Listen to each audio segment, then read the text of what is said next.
Do you know what I believe to be one of the biggest excuses given by young men today? Something which would allow them to get out of a potentially challenging situation, something that a lot of people struggle with and have to work hard at, something which is potentially going to cause some level of anxiety. And this particular thing, I believe that it's one of the biggest self-limiting beliefs that people are imposing upon themselves today. And some people might take issue with the fact that I'm even calling it a belief, because that implies that it's something which can be changed. And there's a certain group of people who believe that this is something which is predetermined, which can't be changed. But I'm offering a counter argument to that. So this particular thing I'm talking about, this self-limiting belief, is introversion, being an introvert. So to me, introversion is nothing more than a label. It's just a word which you're using to describe yourself. It holds no weight. It's something that you probably had the misfortune of someone else attaching to you, possibly at a young age. I think that's how this usually goes. It gets attached to you at a young age, and suddenly you begin to describe yourself in this way, in a way which has been shaped by someone else's perspective, if that makes sense. So you end up carrying this label that's been attached to you at a young age into your adult life, and you never really begin to question, where did the origin come from? How did I start describing myself as an introvert? Is that really the way I am? Now that scenario I described was what I believe happened to me. I think that at a very young age, my teachers attached this label to me. They described me as a quiet and reserved child. And obviously this is more of a theory because it was so long ago I can't really confirm whether it was actually the case, but I highly suspect this was what happened. So I joined my first school at the age of 4 or 5, incredibly young, and possibly I didn't integrate into the class very quickly. Maybe I didn't make friends as quickly as everyone else. Maybe I was a bit reserved, as I said. And my teachers began to describe me as quiet, which is something that I heard all the way through that school, in every single school report, every single meeting with the parents. So they were obviously reporting back to my parents and telling them that I was quiet and reserved. And I think hearing that out loud, not only at such a young age, but also over those many years, I think that those words kind of sunk in deep into my subconscious. I heard them and they kind of began to shape my reality a bit, if that makes sense. It's like I began to act in a way which lined up with their description of me. So yeah, I believe I began to act in a way that was aligned with their descriptions of me. And the crazy thing was, I really did carry this label with me for so long, through primary school, then I left at the age of 11, joined a new school, which I left at the age of 18. And honestly, I carried that description all through those years. It's only something I've been able to break away from in like the last 3 or 4 years.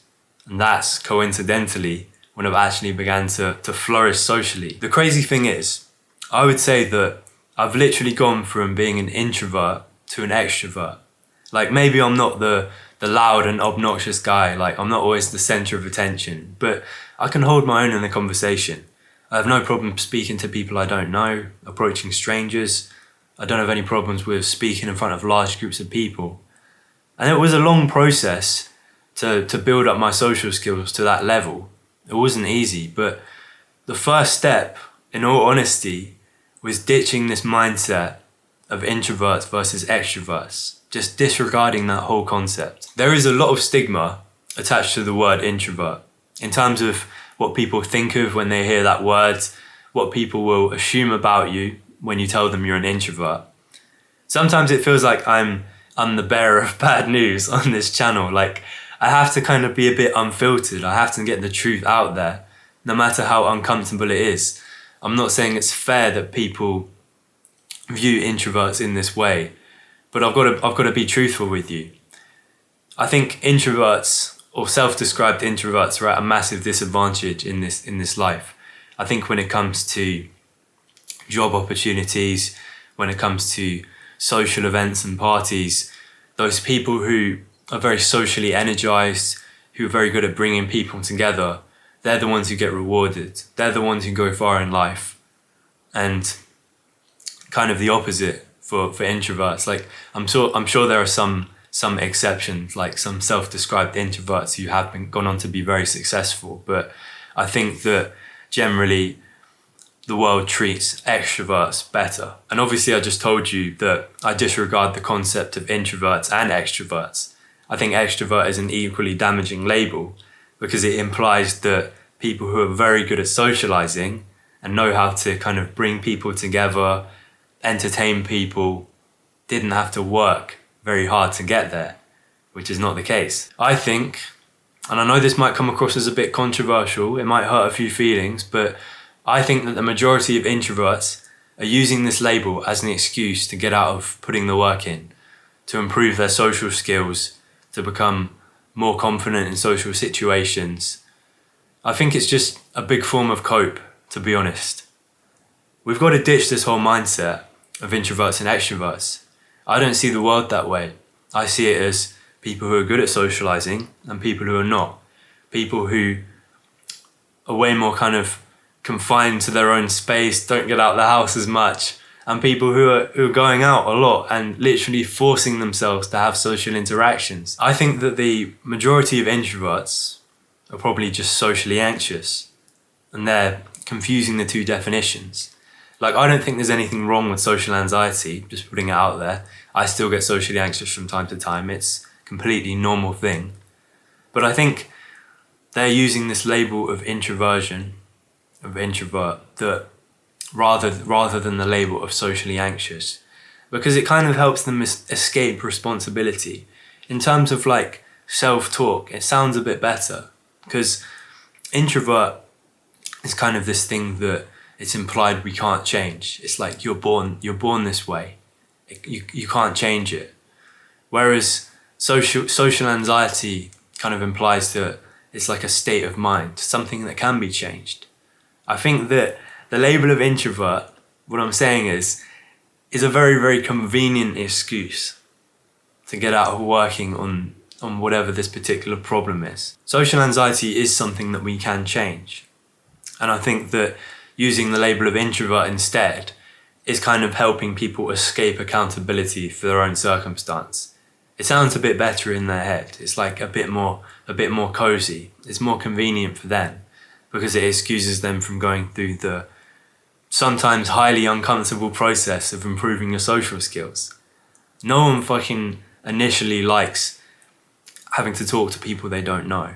Maybe the rare individual does, but no one really likes having to speak in front of a group of people, a large group of people. Like, at least not at first. It's something that people have to work on for a long time. It's just an uncomfortable part of life that we have to embrace. So when it comes to debunking this way of thinking, that everything is so set in stone, that we can't change ourselves, it's kind of like a classic argument of nature versus nurture. That's kind of something that gets brought up all the time. And I think it should be pretty clear which side I'm on. I'm on the side of nurture. It's like, are there certain groups of people who are more prone to committing crime? Yeah, I think that's fair to say. Does it have anything to do with their ethnicity or the colour of their skin? No. Does it have everything to do with the circumstances they grew up in, the place, the people they surrounded themselves with? Yes, it has everything to do with that. That's nurture over nature. There are some people who say there's a genetic component to introversion and extroversion. Like, maybe your parents are very fucking socially outgoing, or maybe they're very reserved, and it's like you've inherited their particular gene. Maybe there fucking is. Maybe there is a genetic component to it. It's kind of like, I guess a way of rationalizing this is some people are born with kind of natural gifts and talents. Maybe there's a kid he's got an affinity for every sport he tries. He tries and succeeds without really kind of putting in much effort. And then there's going to be the kid who who has to work a lot harder at specific things. He spends a lot more time like playing football or something than the next guy. But I think there is absolutely no benefit to applying this mindset to most things in life, especially something as important as socializing and conversations, something that's going to have a really big impact on the trajectory of your life. I think believing in nature over nurture sets people up for a lifetime of quitting. It turns them into lifelong quitters. It's like you attempt something and you're not immediately good at it. So you rationalize it by saying, oh, I'm not talented. I'm not talented like this guy who's really good at it. It's a very self-defeating mindset. And honestly, it might feel good being able to escape accountability for that thing. It might feel good in the moment, but it will get you absolutely fucking nowhere. I always say that your beliefs become your reality in a lot of ways. Like, obviously not in the stupid examples like the guy who thinks he's a cat doesn't make him a cat just because he believes it, or the guy who he says affirmations in the mirror every day that he's going to become a millionaire. He's not spoken his millions into existence in the physical reality. But your beliefs very much affect your actions. They affect your decisions, or your lack of decisions. When you decide not to attend someone's birthday party because there's going to be a lot of people there, and you're shy and you're introverted, that's what you tell yourself. You've forgotten all the opportunities associated with that course of action. You've forgotten every single good thing that could have happened to you in life as a result of going.